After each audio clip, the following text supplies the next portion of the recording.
tayo sa Gresa. So, base sa problem, ang given ay si 85 ohms. Ayan, siya yung resistance natin or resistor. Tapos, yung voltage natin ay 48 volts. So, ito yung mga sinabi ko kanina na hanapin. Individual resistance, total resistance, current, individual current, and total current. So, ano yung formula? Sa RI, individual resistance is equal to 1 divided by R1 plus 1 divided by R2 plus 1 divided by R3. So, next, sa total resistance naman, ang formula niya ay 1 divided by R1. So, kung ano yung sagot na makukuha nyo dito, doon nyo siya i-divide para makuha nyo si total resistance.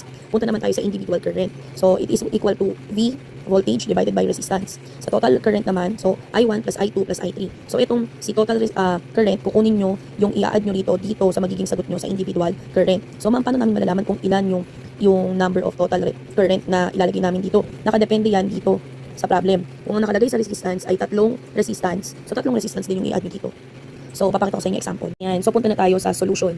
So, solution, R1 is equal to, di ba ang sabi sa problem, tatlong 85 ohms. So, tawag dito, so 1 divided by 85 plus 1 divided by 85 plus 1 divided by 85, ang sagot ay 0.035 and so on. So, ang kukunin nyo lang hanggang 3 decimal point kapag individual. So, paano nyo itatype yan sa calculator?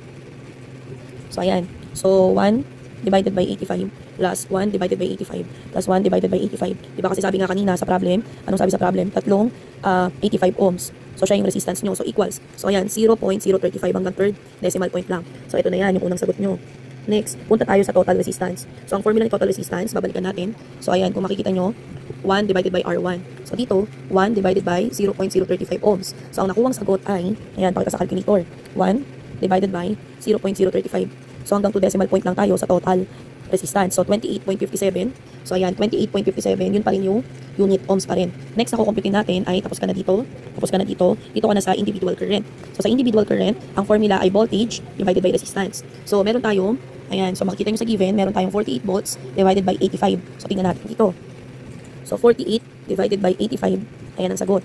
So, dahil ito ay individual na current, so hanggang 3 decimal point tayo. So, ang 3 decimal point ay 0.564. So, ila-round off natin yan. Since 7 yung next number, ang gagawin mo, magpa-plus 1 ka dito sa unahan. So, yan ay magiging 0.565 ampere. Okay? So, balik tayo. Punta naman tayo sa total current.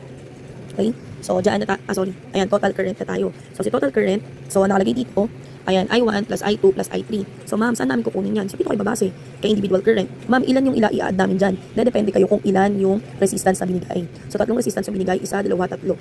So, ganun din yung i-add nyo. So, 0.565A plus 0.565A plus 0.565A.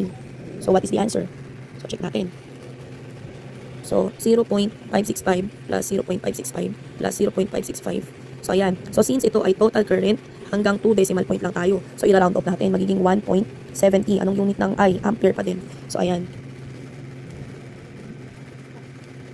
So, huwag nyo nang lagyan ng, ayan, huwag nyo nalagay yung final answer. I-box nyo na lang itong mga sagot nyo sa solution. That's it.